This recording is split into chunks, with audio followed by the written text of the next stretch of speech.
Go. All right, so chapter 7 is full of all kinds of really theoretical stuff. Chapter 7 is full of all kinds of theoretical stuff, and it is tough stuff. But it is, like everything else, really foundational to the other stuff that we've done. And fun. Yeah, I love this stuff. Yeah. Boy, do I love school. Someone sounded the fun siren. Mark, why did I do Gang. Oh, yeah. We're just I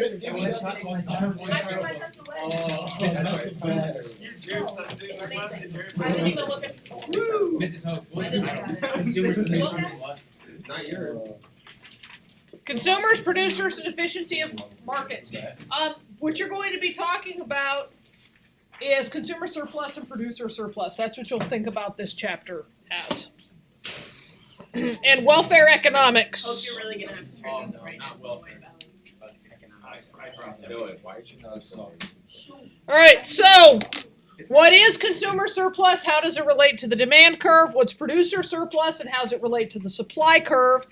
And do markets allocate resources in the best way, or is it possible to improve on market outcome? Can we actually do something to make it better? And we're going to start with a discussion of welfare economics. This will make for some interesting fodder around the dining table this weekend. It will. So allocation of resources is about how much of something do we produce, who produces it, and who gets it. Okay. And in a perfect free market economy, we let the market answer all of those questions. When we talk about welfare economics, we're talking about how the market allocates resources to answer those questions. Okay? Is the market allocating those resources in a way that best improves economic well-being? Are we making people as much better off as we can? So first, we're going to look at consumer well-being in terms of welfare economics, meaning is the market putting them in the best position possible? Yes, Andrew, that's the end of the slide.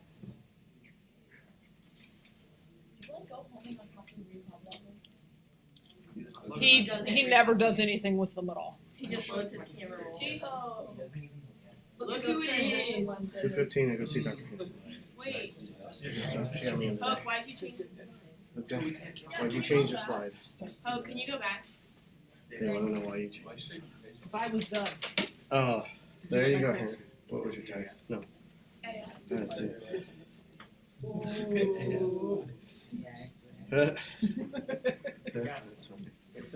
Where you been today? We just went down to check on the AED downstairs. Just went to check the outlet, make sure they're. All right. So the first part of consumer well-being is looking at willingness to pay. WTP is a nice little shorthand for your note-taking. Willingness to pay.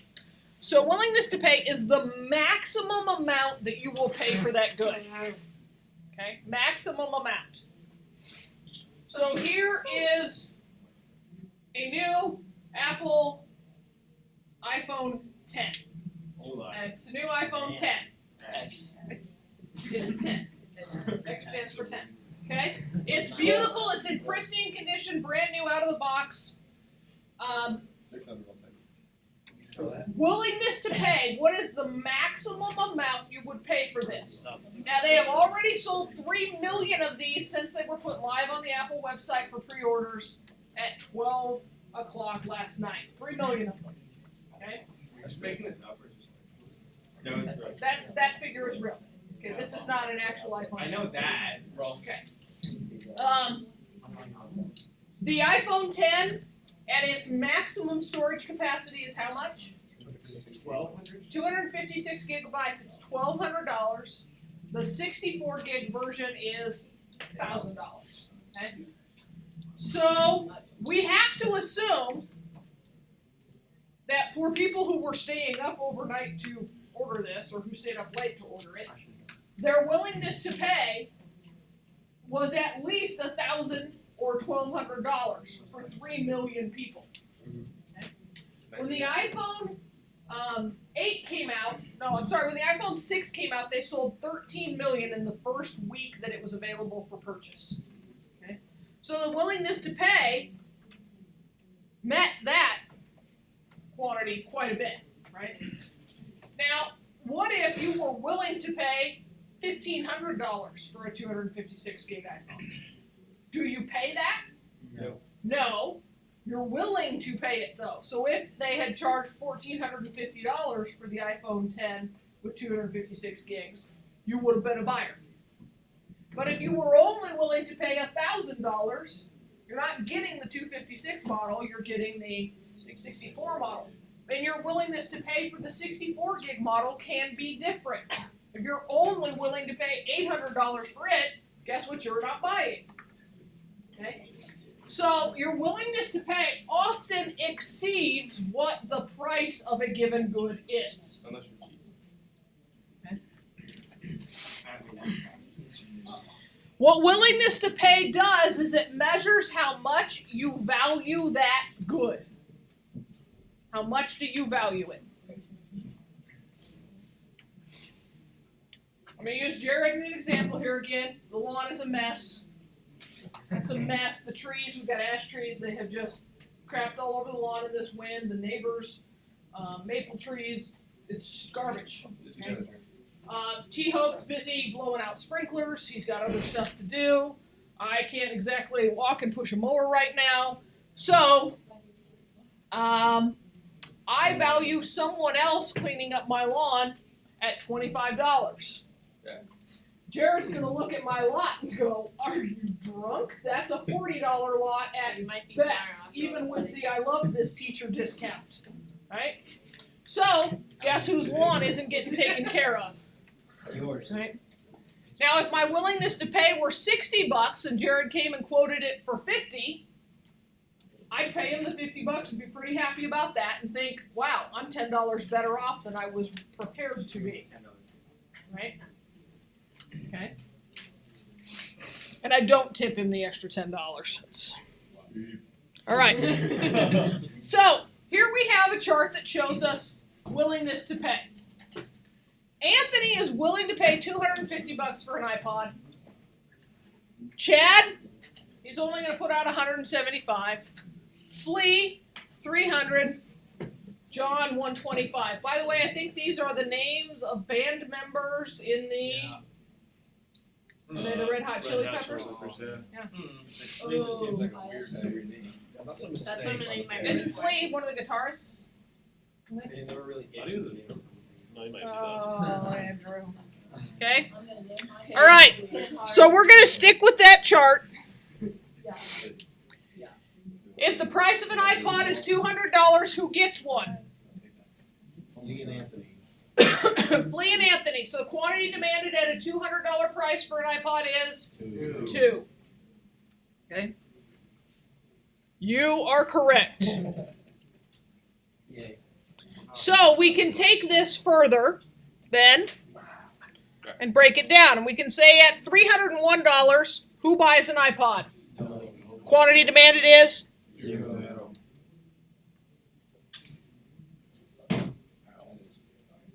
What's our quantity demanded here? 0.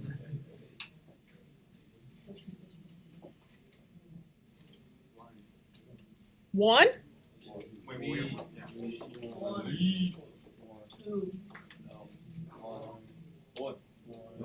Oh, I forgot Anthony and Flea. Final answer. Anthony's still willing to buy if the price falls in that range. 2. Oh, who's that to?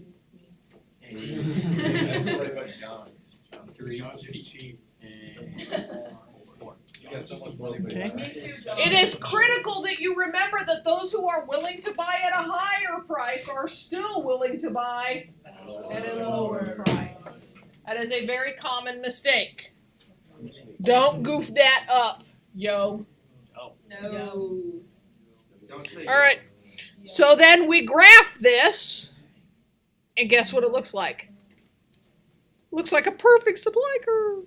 Except it doesn't, because look. Or demand curve. Look at our demand curve there. at $301 on up. You've never seen a demand curve look like that, have you? Because we don't ever draw it up to the line. But in reality, that's what they look like. There is a price. With some goods, it's a theoretical price where there is no demand.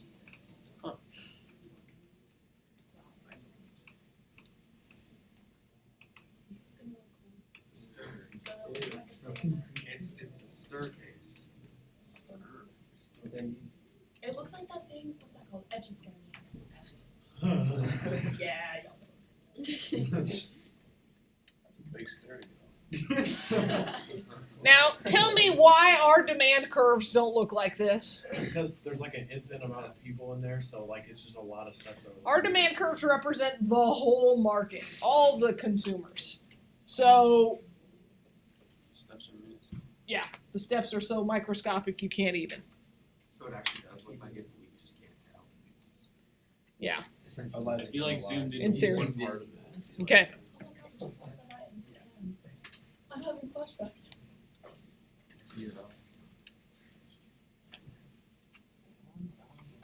We just talked about something like that in Chemistry.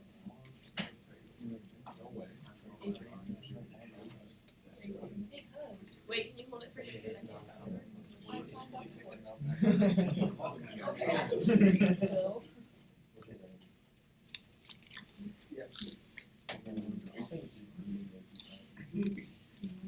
It's just the written version of what we just said.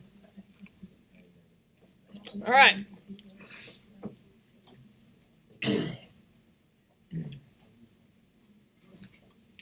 Remember our definition of marginal.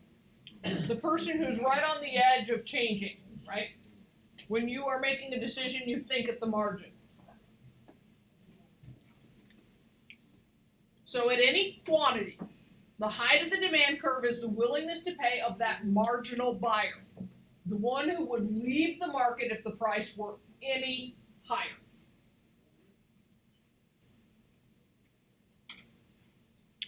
So Flea's willingness to pay is $300. If it were $300.01, that's Flea's margin. He's out.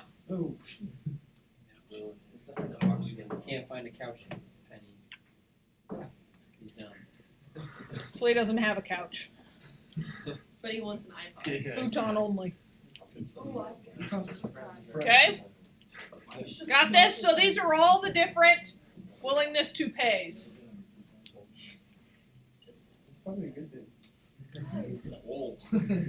let's call him. You have to know willingness to pay before you can take it to the next step and calculate. And I did say calculate. There is some mathing involved here. Consumer surplus.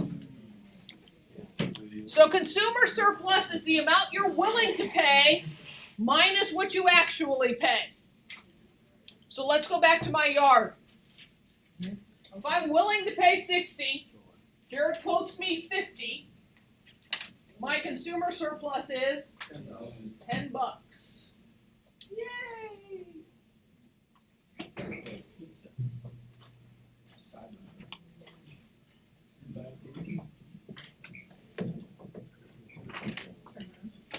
Consumer surplus is willingness to pay minus price.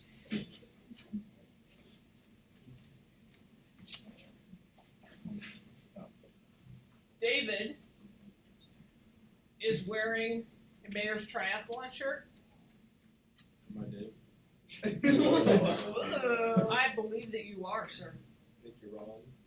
This is Jonathan. Wrong. I'm wrong? How long?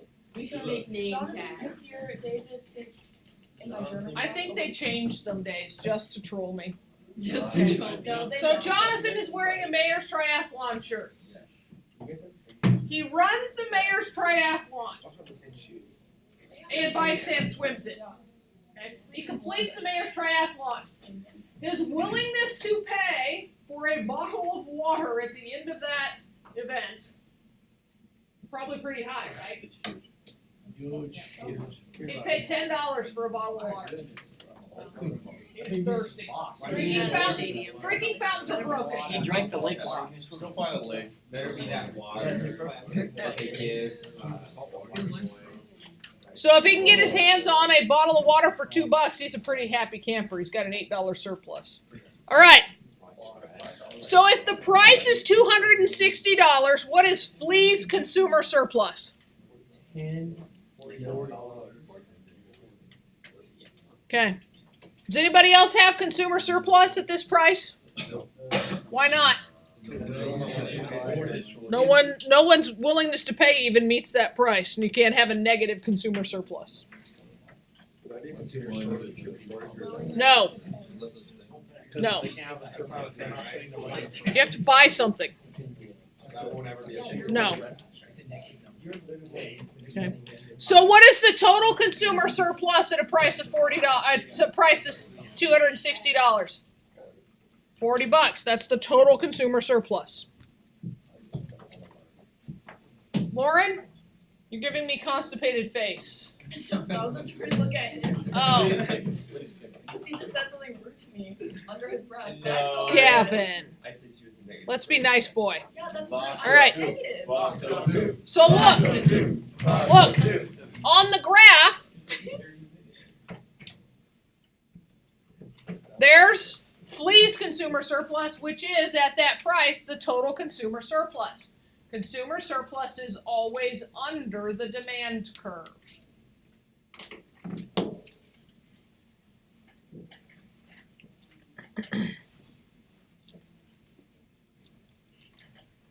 So now the price is $220. What is Flea's consumer surplus if he's the $300 price? He has how much consumer surplus? $80. $80. Now, Anthony is willing to pay $250. What is his consumer surplus? $30. So what is our total consumer surplus?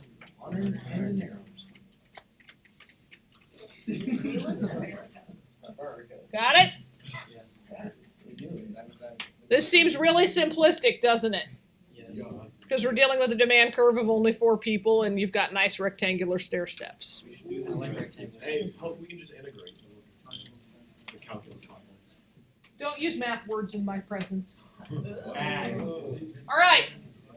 Total consumer surplus is the area under the demand curve from the price, above the price, from 0 to the quantity being consumed.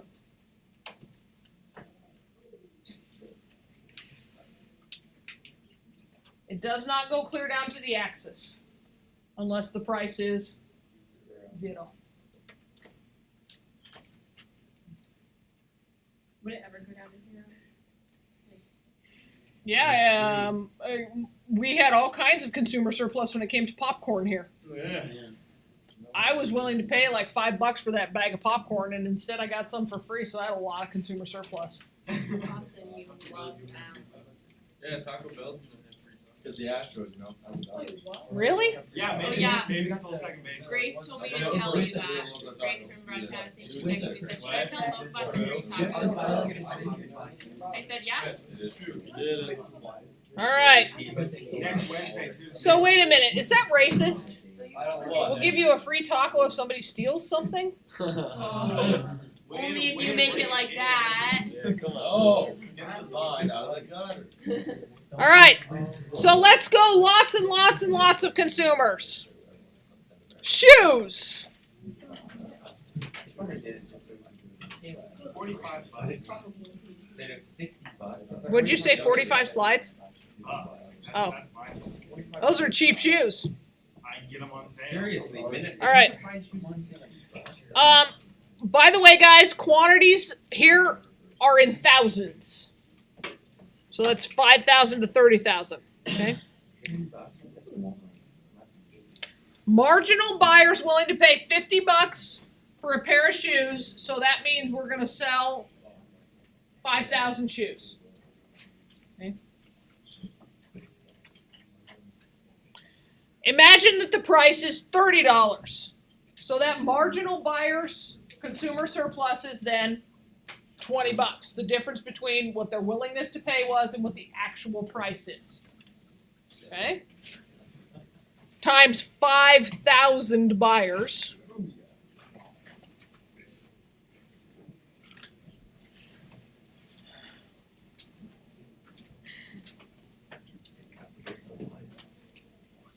What's B/W? Between.